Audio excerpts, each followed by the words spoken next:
नमस्कार, मैं डॉक्टर गंगाराम पांडे अपने YouTube चैनल संस्कृत मंदाकिनी पे आप सभी का स्वागत करता हूं। हम लोग समास प्रकरण पढ़ रहे थे। समास प्रकरण में तत्पुरुष समास हम लोग पढ़ रहे थे। तो तत्पुरुष समास में आपको याद होगा कि हम लोग उपपदमतिंग और तत्रोपपदम सप्तमीस्थम और उपपदमतिंग ये सूत्र तक यहाँ तक पढ़ चुके थे, जिसमें एक वार्तिक आया था गतिकारको पदानाम कृदभिः सह समास वचनम प्राक् सुबुत्पत्ते है। तो गतिकारकोपपदानाम कृदभिः सह समास वचनम प्राक् सुबुत्पत्ते है। व्याघ्री, अश्वकृति और कच्छपी, इन प्रयोगों की हम लोगों ने सिद्धि किया था। आज जो विषय चलेगा वो विषय चलेगा समासांत तो कुछ अच प्रत्यय होते हैं। तो यहाँ पर समासांत विधायक, असमासांत क्या अच प्रत्यय विधायक। तो समासांत अच प्रत्यय विधायक जो है एक विधि सूत्र आता है, वो विधि सूत्र का नाम है तत्पुरुषस्यांगुलेः संख्या अव्ययादेः। तो तत्पुरुषस्यांगुलेः संख्या अव्ययादेः ये जो सूत्र है, ये सूत्र समासांत अच प्रत्यय करता है। समासांत, अब समासांत अच प्रत्यय ये होता क्या है? तो जैसे मान लो समासांत मतलब समास के अंत में क्या होता है? अच प्रत्यय होता है। एक मतलब ऐसा समास करने के बाद एक प्रत्यय का विधान किया गया। तो समासांत अच प्रत्यय हुआ और ये अच प्रत्यय का विधान करने वाला जो सूत्र है ये तत्पुरुषस्यांगुलेः संख्या अव्ययादेः ये सूत्र है। अब ये सूत्र की उपयोगिता क्या है, कितना इंपॉर्टेंट है ये सूत्र? तो ये सूत्र आपसे उस अवस्था में पूछा जाता है कि जैसे मान लो ये पूछ लेगा, जो तैयारी कर रहे हैं तो वो तो समझ ही जाएंगे, उनको तो वो इस हिसाब से पढ़ा भी रहे हैं। कॉम्पिटेटिव वाले इसको ऐसे ध्यान रखना कि ये पूछेगा कि द्वयंगुलम या निरंगुलम। तो द्वयंगुलम निरंगुलम यहाँ पर अभी प्रयोगों की सिद्धि करेंगे, किस सूत्र के द्वारा समासांत प्रत्यय हुआ है ये पूछा जाएगा। तो समासांत अच प्रत्यय द्वयंगुलम या निरंगुलम में, या इसी तरह से द्वयंगुलम, निरंगुलम और कौन सा है त्रयंगुलम। ठीक है, तो ये जो त्रयंगुलम, द्वयंगुलम और निरंगुलम ये जो प्रयोग बनते हैं, यहाँ पर समासांत अच प्रत्यय करने वाला सूत्र कौन सा है ये क्वेश्चन बनता है। तो सूत्र कौन सा है? तत्पुरुषस्य अंगुलेः संख्या अव्ययादेः। एक तो इसको अलग अलग से पढ़ सकते हो कि तत्पुरुषस्य यहां तक आ जाएगा, यहां से आकार निकलेगा, अंगुलेः संख्या अव्ययादेः। ठीक है, क्योंकि यहां भी दीर्घ है और यहां भी दीर्घ है। एक साथ पढ़ोगे तो क्या कहोगे कि तत्पुरुषस्यांगुलेः संख्या व्ययादेः। तो इनका ये प्रोनाउंस इस प्रकार से इनका उच्चारण करना है। ये जो सूत्र है ये समासांत अच प्रत्यय का विधान करता है। कहां पर करता है? द्वयंगुलम, त्रयंगुलम और निरंगुलम में ये प्रयोग हैं, ये पूछे जाते हैं। अब इसकी कुछ अपनी शर्तें होंगी, किस अवस्था में ये समासांत अच प्रत्यय करता है इसकी अपनी कुछ शर्तें होंगी। ये कुछ कहेगा कि भाई देखो ऐसी ऐसी स्थिति होगी तब मैं अच प्रत्यय करूंगा। सूत्रों का मतलब क्या? मतलब सिद्धांत, एक नियम देना, एक रूल देना। इन्होंने भी अपना रूल दिया। इन्होंने कहा कि संख्या अव्ययादेः अंगुल्यन्तस्य समासांतो अच स्यात्। तो संख्या अव्ययादेः अंगुल्यन्तस्य समासांतो अच स्यात्, क्योंकि इसके पहले ये इसकी क्या है? वृत्ति है, मतलब इसकी संपूर्ण व्याख्या है।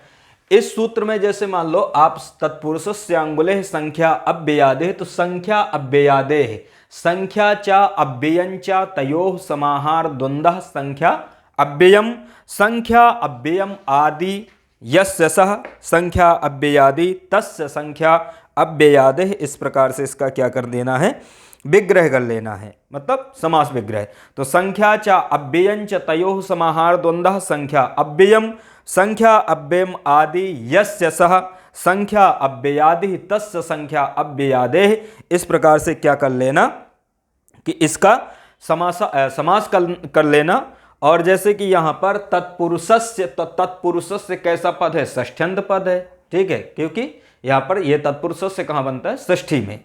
तत्पुरुषस्य इसी प्रकार से अंगुलेः, तो अंगुलेः भी क्या है? षष्ठ्यंत पद है। संख्या अव्ययादेः भी क्या है? षष्ठ्यंत पद है। मतलब ये तीनों पद जो है षष्ठी विभक्ति में बनते हैं। और समस्त सूत्र में कितने पद हैं? तो 3 पद हैं। पहला पद कौन है? तत्पुरुषस्य, षष्ठी विभक्ति है। अंगुलेह दूसरा पद है, यह भी षष्ठी विभक्ति है। संख्या अव्ययादेह, यह भी षष्ठी विभक्ति है। इसलिए समस्त सूत्र में कितने पद हैं? त्रिपदमिदं सूत्रम। ठीक है, इस सूत्र में कितने पद हैं? 3 हैं। यह हो गया इसका समास। यह सूत्र कहता क्या है? इसकी अपनी डिमांड क्या है? किस स्थिति में यह अच प्रत्यय का विधान करता है, समासांत अच प्रत्यय का विधान करता है? जैसा कि मैंने आपको बताया था कि सूत्र हैं, उनकी अपनी कुछ शर्तें होती हैं कि भाई ये शर्त होगी, मतलब ये यदि यहां पर पूरा होगा तो मैं यहां पर अपना कार्य करूंगा। यथा इको यणचि इकः स्थाने यण स्यात् अचि संहितायाम विषये सुधि उपास्य इति स्थिते। इसने भी कहा इको यणचि ने कि एकः स्थाने यण स्यात्, कि एक के स्थान में, जैसे कि आपको पता होगा इको यण सूत्र जो व्याकरण वाले होंगे या जो संस्कृत वाले होंगे तो सूत्र ऐसे ही अपनी डिमांड करते हैं, मतलब वो कुछ नियम करते हैं कि भाई यदि ऐसी ऐसी स्थिति होगी, ठीक है, या कुछ विधान करते हैं तो मैं यहां पर ये कार्य करूंगा। इको यणचि ने कहा कि एकः स्थाने यण स्यात्, कि एक के स्थान में यण होता है, मतलब एक के स्थान में यण होगा, अच परे रहते। तो इनकी अपनी डिमांड क्या हुई कि एक के स्थान में यण तो होता है लेकिन अच परे रहते। अच परे भी होना चाहिए, केवल ये नहीं कि एक के स्थान में यण होता है, अच परे भी होना चाहिए, फिर संहिता संज्ञा का विषय हो। वैसे ही इन्होंने भी कहा कि संख्या अव्ययादेह। अब ये जो सूत्र में संख्या अव्ययादेह जो यहां पर है सूत्र में जो पद है, इसका मतलब क्या है? जैसे संख्या अव्ययादि, ठीक है, तो संख्या अव्ययादि, तो संख्या अव्ययम आदि यस्य सह संख्या अव्ययादि तस्य संख्या अव्ययादि। तो यहां पर क्या है कि संख्या और अव्यय, यहां पर आदि शब्द है। अब आदि का मतलब क्या है कि ये जो संख्यावाचक शब्द है और जो अव्यय शब्द है वो कहां हो? आदि में हो। जैसे कि ये यहां पर वृत्ति में देखो कि संख्या अव्ययादेह, मतलब संख्या और अव्यय शब्द आदेह। आदेह मतलब आदि, आदि का मतलब होता है पहले, आदि मतलब पहले, कि संख्यावाचक शब्द और अव्यय शब्द। संख्यावाचक जैसे मान लो 2 हैं, 3 हैं, अव्यय में जैसे कि जो तो निरंगुलम बनता है, ठीक है, निर ये अव्यय है। तो ऐसे शब्द कहां होने चाहिए? आदि मतलब पहले होने चाहिए। अंगुल्यंतस्य, इसका मतलब होता है कि अंगुली अंतस्य, ठीक है, अंगुल्यंतस्य, यहां पर क्या कर लेना? अंगुली अंतस्य, अंगुली में ई, अंतस्य का आ, यहां पर भी यण हो जाएगा। तो अंगुल्यंतस्य, तो अंगुली अंतस्य, इसका मतलब यह हुआ कि अंगुली शब्द अंत में हो, ठीक है। संख्यावाचक शब्द, अव्ययवाचक शब्द ये आदि में हो, मतलब पहले हो। अंगुली अंतस्य मतलब अंगुलीवाचक शब्द कहां हो? अंत में हो, तब समासांतो अच स्यात्। ऐसी स्थिति में मैं कौन? तत्पुरुषस्य अंगुलेः संख्या अव्ययादेः। ऐसी स्थिति में मैं अच प्रत्यय, समासांत अच प्रत्यय करूंगा। इन्होंने ऐसा कह दिया, ठीक है। तो इनकी डिमांड पता चल गई कि ये क्या कहते हैं कि संख्यावाचक और अव्ययवाचक शब्द कहां हो? आदि में हो। अंगुलीवाचक शब्द कहां हो? अंत में हो। क्योंकि समास कहां होता है? समास में एक पूर्व पद होता है, एक उत्तर पद होता है, और दोनों पूर्व पद उत्तर पद दोनों ये समर्थ हों, अर्थात एक दूसरे के अर्थ की अपेक्षा रखें, ऐसी स्थिति में समास होता है। तो इस निश्चित है कि 2 पद होते हैं, 2, 3, उससे ज्यादा हो सकते हैं। तो यहां पर भी पूर्ववाचक, पूर्व में जो पद होंगे एक संख्यावाचक होगा, पर में होगा अव्यय होगा, और अंत में जो उत्तर में होगा, मतलब संख्यावाचक अव्ययवाचक ये पूर्व में होंगे, अंगुलीवाचक शब्द कहां होगा? अंत में होगा। ऐसी स्थिति में समासांत अच प्रत्यय होता है, ऐसा इन्होंने कहा। अब कहां पर ये समासांत जो तो अच प्रत्यय होंगे? अब इनके ये सूत्र घटेगा कहां?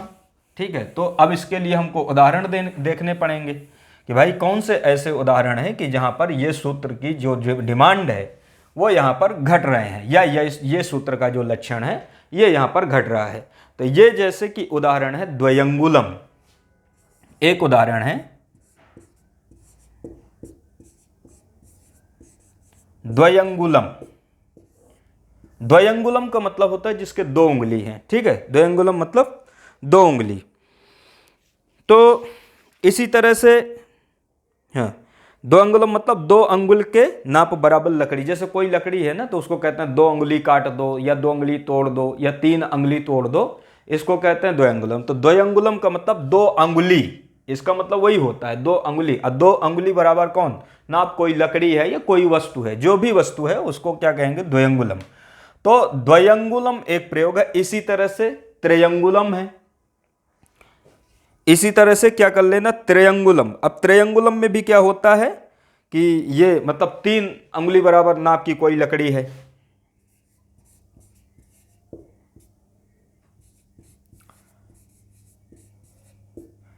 तो इन प्रयोगों को, एक पहला उदाहरण क्या है, द्वयंगुलम है, आप इसको अंडरलाइन कर लेना।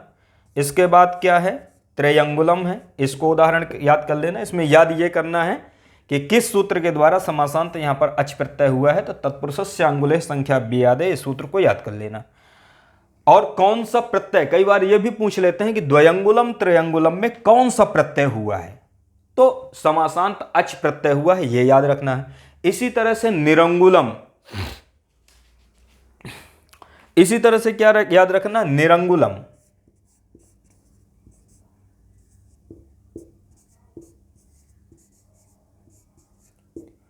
तो निरंगुलम, ठीक है।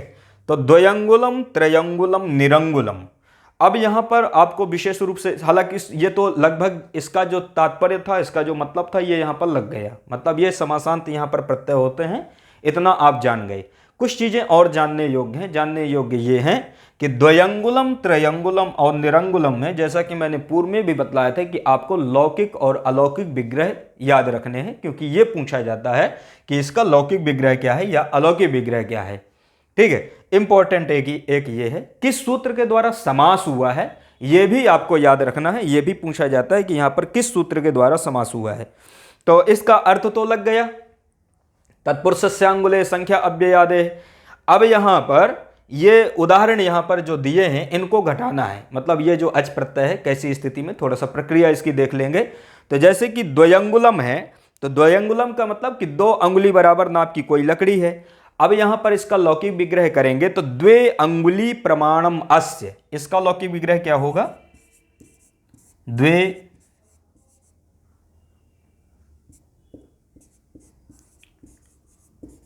अंगुली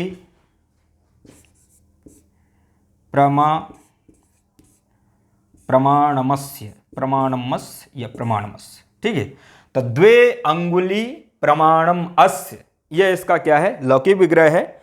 द्वे अंगुली प्रमाणम अस्य, यहां पर होता क्या है कि द्वे अंगुली प्रमाणम अस्य में एक सूत्र है, प्रमाणे द्वे सजदत्नय मात्रचः, उस सूत्र के द्वारा यहां पर मात्रच प्रत्यय होता है।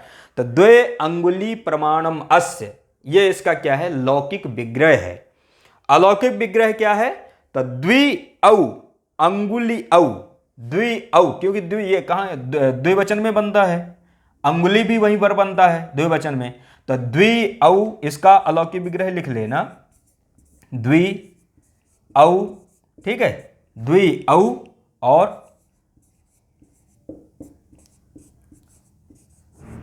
अंगुली, द्वि औ और अंगुली औ। ठीक है, द्वि औ और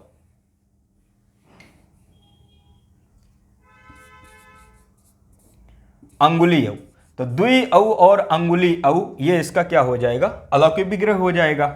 लौकिक विग्रह द्वे अंगुली प्रमाणम अस द्वयंगुलम, द्वि औ अंगुली औ, अलौकिक विग्रह।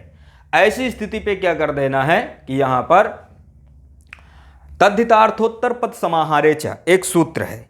सूत्र क्या है, तद्धितार्थोत्तर पद समाहारे च, इस सूत्र को हम लोग पढ़ चुके हैं। तद्धितार्थोत्तर पद समाहारे च सूत्र के द्वारा क्या कर देना है, यहां पर समास कर देना है। ठीक है, चूंकि वहां पर मात्र प्रत्यय होता है, उसके पहले ही इस सूत्र के द्वारा समास कर देना है। तो तद्धितार्थोत्तर पद समाहारे च से समास कर देना, और समास होने के बाद फिर वही जो मतलब प्रातिपदिक संज्ञा सुपोधातुक प्रातिपदिक जो से विभक्ति का लुक हो जाएगा।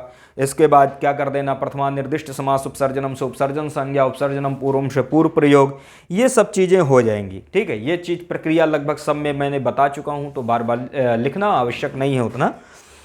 तो बनेगा क्या आपका रूप, जब मतलब प्रथमा निर्दिष्टम उपसमास उपसर्जनम सुपसर्जन संज्ञा, उपसर्जनम पूर्वम से पूर्व प्रयोग, विभक्ति का लुक सुपोधातु प्रातिपदिक से हो ही जाता है।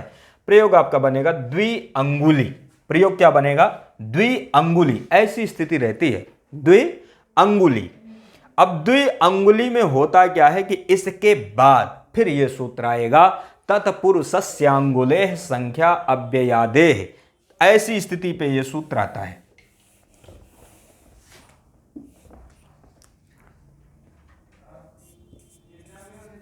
तो द्वि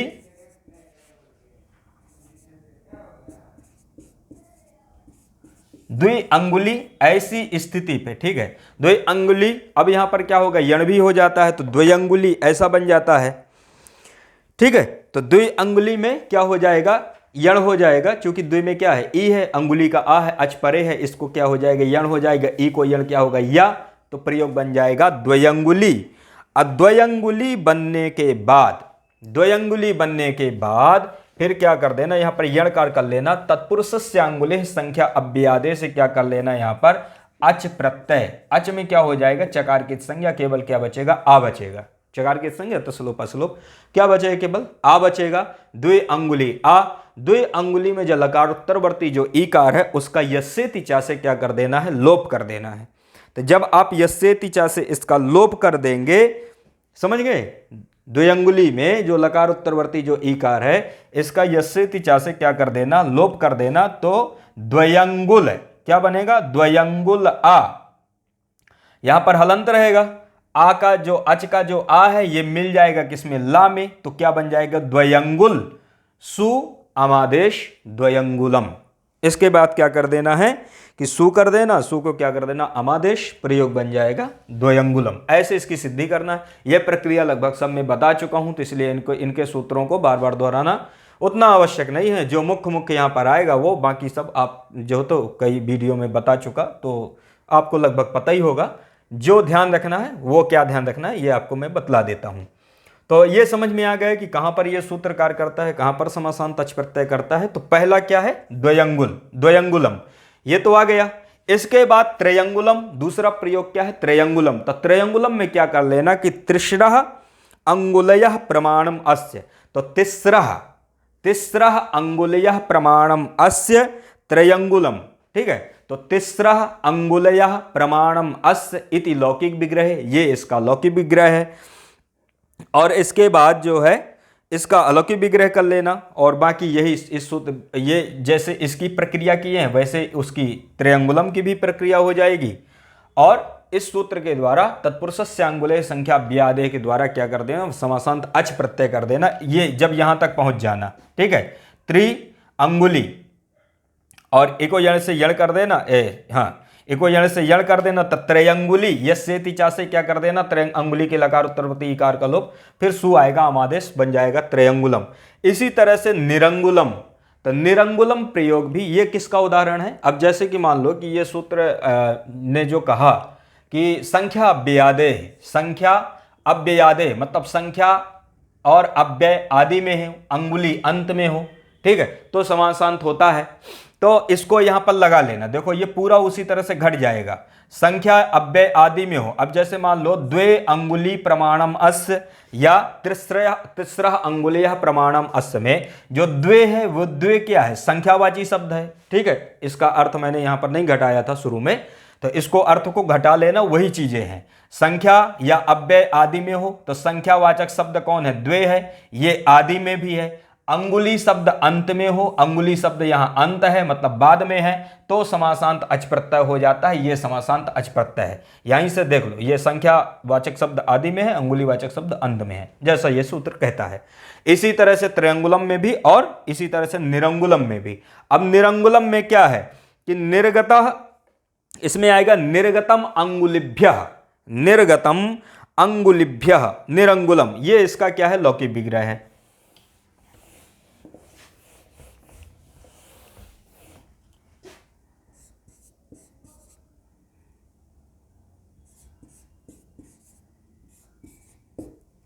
निर्गतम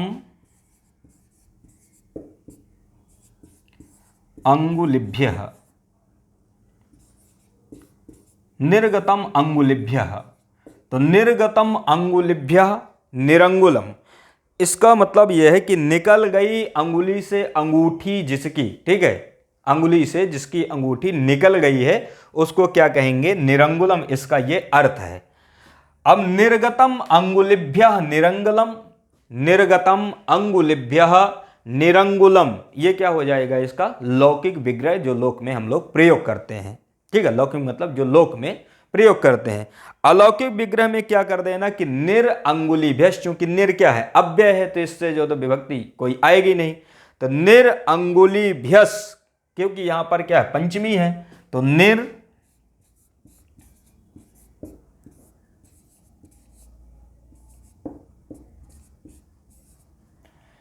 अंगुली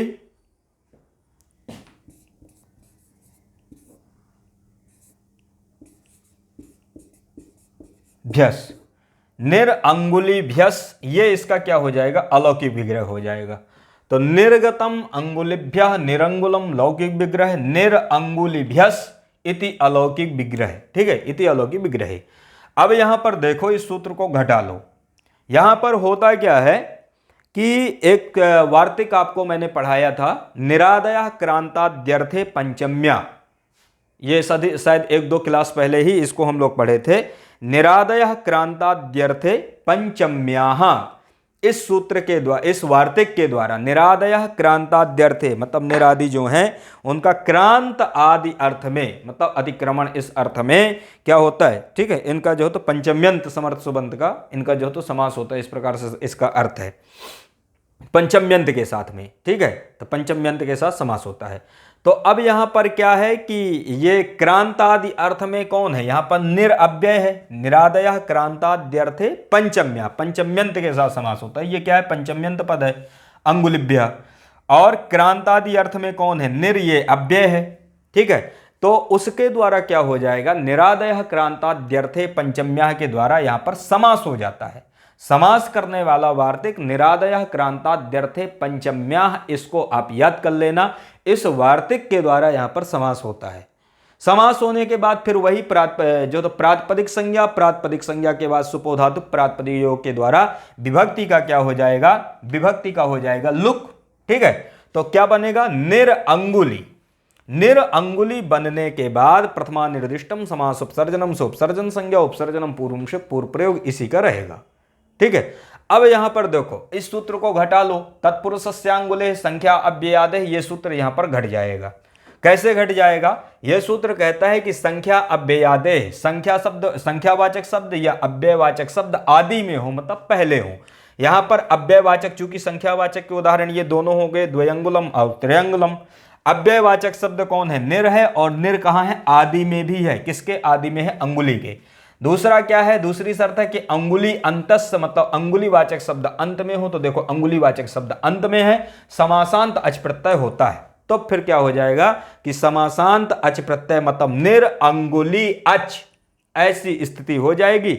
निर अंगुली अच में होता क्या है कि वही अच में चकार की इत संज्ञा आ बचेगा।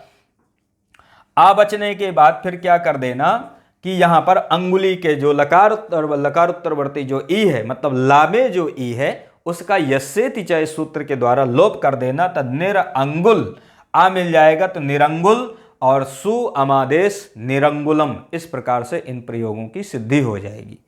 तो ये आपको समझ में आ गया होगा कि ये सूत्र करता क्या है, समासांत अच करता है। कहां पर करता है, तो द्वयंगुलम, त्रयंगुलम और निरंगुलम में। तो ये सूत्र इसको बढ़िया से आप तैयार कर लेना। इसके बाद एक समासांत करने वाला और सूत्र आता है, आह सर्वई के देश संख्यात पुण्याच्य रात्रे है। आह सर्वई के देश संख्यात पुण्याच्य रात्रे है, ये जो सूत्र है ये सूत्र भी समासांत अच प्रत्यय का विधान करता है।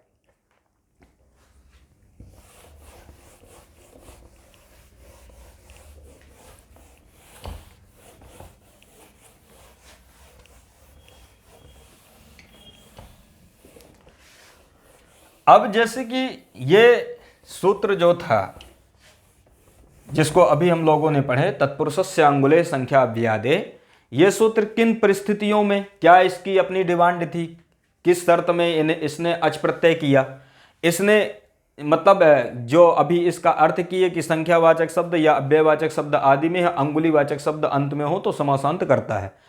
अब ये तो इतनी जगह पे इसने अच कर दिया, लेकिन अब कुछ और ऐसे स्थल हैं जहां पर समासांत अच प्रत्यय होता है, तो उस सूत्र से तत्पुरुष से अंगुले संख्या अव्यादेश से, इस सूत्र से वहां पर समासांत अच प्रत्यय नहीं हो पाएगा। तब फिर क्या हुआ कि एक सूत्र आया आह सर्वैक देश संख्यात पुण्याच रात्रे, और इसने कहा कि भाई यहां पर भी समासांत अच प्रत्यय होगा। तो सूत्र क्या कहता है ये, आह, आह का मतलब क्या है, आहन शब्द, मतलब जो दिन का वाची शब्द है। आह सर्वैक देश, आह सर्वैक देश, सर्वैक देश का मतलब है सर्व एक देश।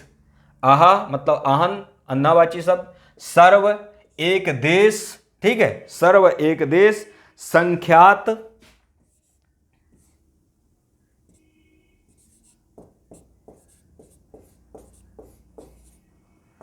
संख्यात पुण्याच्च, संख्यात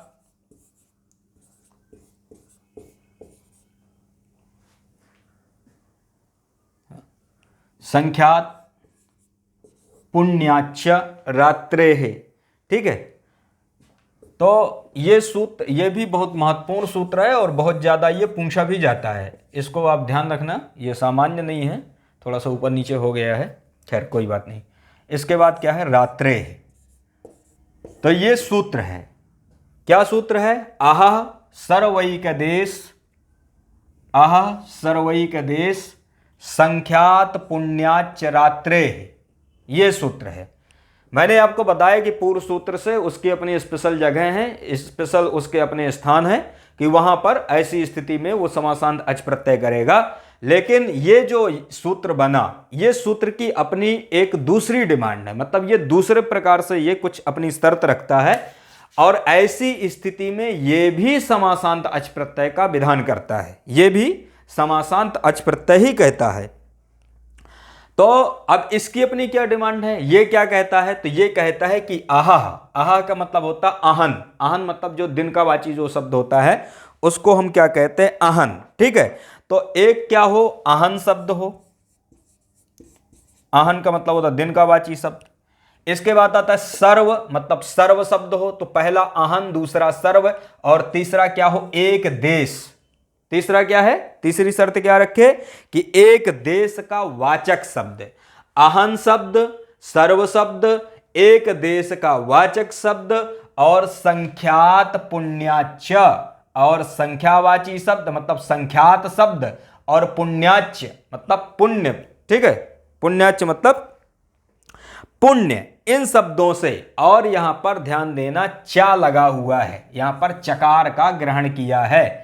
इसका मतलब क्या है, चकार के ग्रहण करने का प्रयोजन यह है कि पूर्व सूत्र से, पूर्व सूत्र कौन, तत्पुरुषस्य अंगुले संख्या अव्ययादे है, इस सूत्र से संख्या और अव्ययादि का मतलब इनका भी, संख्या और अव्ययादि इनका भी क्या होगा, ऐसे शब्दों से, मतलब संख्यावाचक शब्द और अव्ययवाचक शब्दों से परे, रात्रे, रात्रे का मतलब क्या है, रात्रे का मतलब यह है कि जो भी रात्रिवाचक शब्द होगा, ठीक है, जो भी रात्रिवाचक शब्द होगा उन शब्दों से, उससे जो है समासांत अच प्रत्यय होता है, ऐसा ये सूत्र कहता है। एक बार और समझ जाना, ये सूत्र क्या कहता है, आह का मतलब होता है आहन, आहन मतलब दिनवाची शब्द, दूसरा है सर्व मतलब सर्व शब्द, एक देश, सर्वैक देश है यहां पर, तो सर्व और एक देश, तो एक देश का मतलब होता है एक देश का वाचक शब्द। इसके बाद आता है संख्यात, मतलब संख्यात शब्द, और पुण्याच मतलब पुण्य शब्द, और यहां पर चकार का पाठ किया गया है, चकार को पढ़ा गया है अलग से। इसका मतलब यह हुआ कि चकार के ग्रहण से पूर्व सूत्र के द्वारा संख्या और अव्यय का क्या कर लेना, ग्रहण कर लेना। तो पुण्य शब्द, इसके बाद क्या आ जाएगा, संख्यावाचक शब्द और अव्ययवाचक शब्द। ये तो यहां तक हो गया, इसका अर्थ यहां तक हो गया। अब यहां पर दूसरा शब्द है रात्रेह। अब रात्रेह का मतलब क्या है, तो इसका मतलब यह है कि इन शब्दों से परे यदि रात्रिवाचक शब्द होगा, ध्यान देना, जैसे मान लो आहन है, या सर्व है, या एक देश का वाचक कोई शब्द है, संख्यात शब्द है, पुण्याच्य शब्द है, या संख्यावाची शब्द है, या अव्ययवाचक शब्द है, इन शब्दों से परे मतलब बाद में यदि रात्रिवाचक शब्द है, रात्रिवाचक नहीं, रात्रि शब्द ही है, ऐसी स्थिति में समासांत प्रत्यय, समासांत अच प्रत्यय होगा। ये इस सूत्र का मतलब इस सूत्र की डिमांड है, ऐसा ये सूत्र कहता है। एभ्यो, इसकी वृत्ति में लिखा है एभ्यो रात्रे अच स्यात् चात संख्या अव्ययादे। इसकी वृत्ति देख लेना कि एभ्यो, एभ्यो केभ्यो, अह सर्वैक देश संख्यात पुण्याच्य, इन शब्दों से, एभ्य का मतलब यह है कि इन शब्दों से रात्रे है मतलब रात्रिवाचक शब्द हो तो अच मतलब अच होता है, ठीक है। रात्रे अच स्यात्, चात और चकार के द्वारा क्या लेना है, संख्या अव्ययादे, जैसा कि मैं आपको इसका अर्थ बतला दिया कि संख्यावाचक शब्द और अव्ययवाचक शब्द भी ले लेना है पूर्व सूत्रों से। तो ये जो है ये सूत्र का अर्थ समझ में आ गया कि सूत्र कहता क्या है। अब यहाँ पर जैसे कि आह सर्वैक देश संख्यात पुण्याच्य रात्रे, ये जो सूत्र है यहाँ पर भी कौन सा समास है, द्वंद्व समास है। जैसे इसका द्वंद्व समास कर लेना, अहश्च, ठीक है, अहश्च सर्वश्च, इसके बाद जो होता है एक देशश्च संख्यातश्च पुण्याश्च तेषां समाहार द्वंद्व, इस प्रकार से यहाँ पर द्वंद्व समास कर लेना। तो ये द्वंद्व समास है, ये जानने के लिए है कि यहाँ पर द्वंद्व समास होता है समस्त पद में। इसके बाद आचार्य कहते हैं कि आहार ग्रहणम द्वंद्वार्थम, ठीक है, यही लिखा है ना, हाँ, आहार ग्रहणम द्वंद्वार्थम। इसका मतलब ये है कि यहाँ पर जो आह शब्द का ग्रहण किया गया है ना, ये द्वंद्वार्थम, अर्थात इसके उदाहरण जो है, इसका जो उदाहरण है आह शब्द का रात्रि शब्द के साथ जो समास होता है, इसका उदाहरण आपको द्वंद्व समास में मिलेगा, ठीक है। इसका कहां पर उदाहरण है, द्वंद्व समास में। तो ये यहां पर लग गए आपको। अब ये समासांत अच प्रत्यय करता है, इसके जो उदाहरण है, इसके उदाहरण हम लोग फिर अगली कक्षा में देखेंगे। तो चूंकि विषय बढ़ जाएगा तो फिर इसके बाद अगले कक्षा में इसके उदाहरण हम लोग करेंगे, मतलब इसको सिद्ध करेंगे, क्योंकि यहाँ पर काफ़ी प्रयोग बनेंगे। एक तो आहन का है, सर्व का है, एक देशवाचक शब्द है, संख्यात है, पुण्याच्य है, ठीक है, फिर संख्यावाची शब्द, अव्ययवाची शब्द, इनके साथ। तो इनके उदाहरण फिर अगली जो कक्षा होगी उसमें हम लोग इसके उदाहरण सिद्ध करेंगे। मेन आप ये समझ जाना कि ये सूत्र भी क्या करता है, समासांत अच प्रत्यय करता है। कैसी स्थिति में समासांत अच प्रत्यय करता है इसको देख लिए। यहाँ पर एक चीज, अभी यहाँ पर कुछ बहुत महत्वपूर्ण चीजें आएंगी, बहुत महत्वपूर्ण चीजें ऐसे आएंगी, मतलब कुछ विशेष जानकारी की चीजें आएंगी। विशेष जानकारी की बातें ये हैं यहाँ पर कि एक सूत्र आता है रात्रान्नाह पुंषि, ठीक है, तो रात्रान्नाह पुंषि, तो रात्र अन्न आहाह पुंषि, ये जो सूत्र है रात्रान्नाह पुंषि, ये सूत्र कहता है कि एतद अंतौ द्वंद्व तत्पुरुषौ पुंसेव, ठीक है। क्योंकि एक नियम है ना कि परवलिंगम द्वंद्व तत्पुरुषयो, द्वंद्व और तत्पुरुष समास में पर के समान लिंग होता है, उसी के लिए यहाँ पर कुछ यहाँ पर विशेष जो है तो पुल्लिंग का विधायक मतलब पुल्लिंग का विधान करने के लिए यहाँ पर नियम सूत्र आता है। नियम सूत्र है रात्रान्नाह पुंषि, रात्र अन्न आहाह पुंषि, ये सूत्र है। ये सूत्र जो है कहता है कि एतद अंतौ, अर्थात रात्र अन्न और आहा, ठीक है, रात्रिवाचक अन्न और आहा ये शब्द जो हैं यदि हों तो और द्वंद्व तत्पुरुष हो, द्वंद्व तत्पुरुष में तो पुंसी मतलब पुल्लिंग होता है, तब वहां पर के समान लिंग नहीं होता। और भी बहुत सारी चीजें यहाँ पर कल जो होते इसको स्पष्ट करेंगे। तो फिर आज की क्लास को यहीं पर समाप्त करते हैं, यहीं पर विराम करते हैं, फिर मिलते हैं इसके बाद अगली कक्षा में। इसी के साथ में आप सभी को नमस्कार।